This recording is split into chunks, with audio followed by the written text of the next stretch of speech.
Sosin fanno saatiin ana keenya sadii mallattee fanno maqaa kan ilmaa kan afura qulqulluu waaqayyo tokko ameen. Maqaa kan ilmaa kan afura qulqulluu waaqayyo tokko ameen.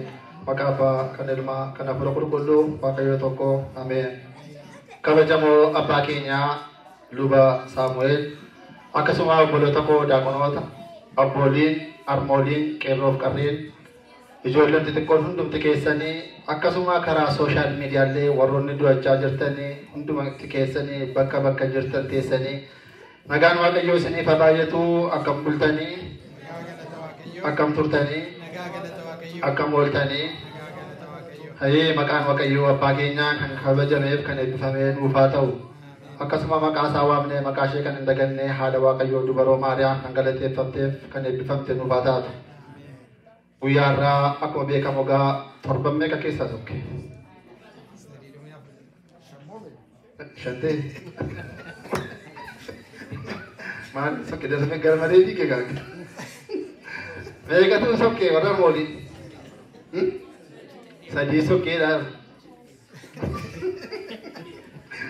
Balamaadhaan lamaan faayida fakkaata. Egaa torban sadiitu sokkee amma gaa torban tokko inni duraa hin bu'e kan jedhudha. Inni lammaffaa qulqulleettiidha. Inni sadaffaa irraa maal jedhama? Maal jedhama guyyaan torban inni kun?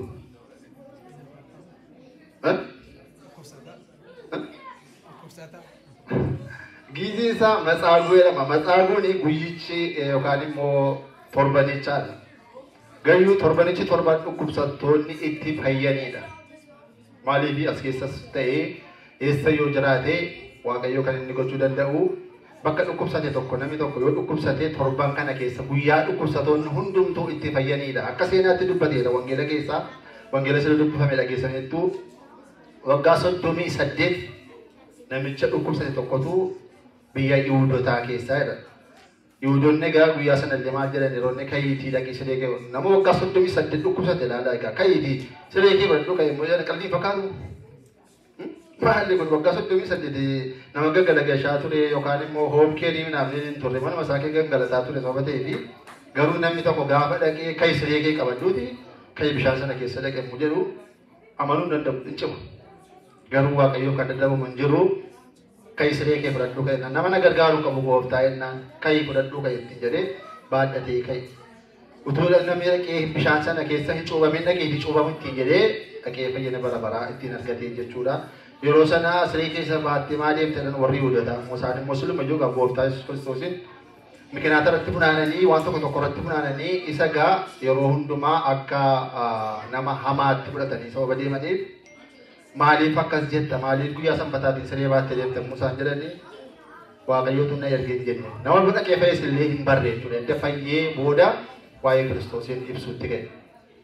Kanaaf nuti immoo egaa torban kun egaa torban hundumti keenya kan yaadaan dhukkubsates kan istireesiis ta'e kan hundumaa isaan dhukkubsatee waaqayyoon hunduma keenya nu haa fayyisu.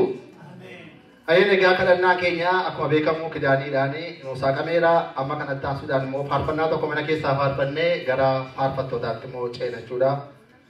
Galata waaqayyoo kan jedhu faarsuudhaaf maqaa abbaa ilmaa qulqulluu sada waaqa tokkootti. Amantanii? Amannee?